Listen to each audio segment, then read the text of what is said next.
Isso aqui, vocês são para filmar, entende? Aquela que eu bati de vocês aqui, saiu vocês filmando. Pra você filmar, você faz pose pra filmar. E olha, filmar aqui na filmar pode ficar naturalmente, né? Mamãe, ó. Ficou boa esse nome. Seja bom. Não dá pra sair aqui, né? Tá. Ele gordo, é. É o Leandro, rapaz, Leandro.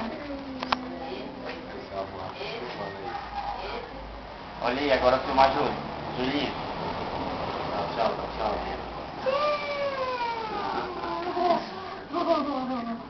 E a Teté? Pra gente pegar. Não, a Teté vem pra cá. A Teté vem pra cá. É, pra esperar minha avó. Ela vem todo dia. Não, é porque minha bicicleta tá aí. Aí não pode andar de bicicleta aí. Aí quando enche à noite enche. Aí não dá pra andar de bicicleta. Né? Só segue ali. Ah, é? E hoje? Tchau, máquina. Eu nem o pai, tirei. Apagar já. É, foi. Olha, ela tá ali, né? Foto. É minha, cadê as fotos do aniversário do Osmundo que eu não vejo? Aqui, ó. Ah, nós temos. Tem aí? Aqui também.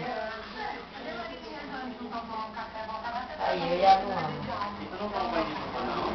Ele escolheu as fotos, ele não botou as fotos. Ele escolheu umas fotos da viagem, só da viagem. Botou todas. Não, botou não. Deixa eu escolher. Era um chapéu que existiu lá.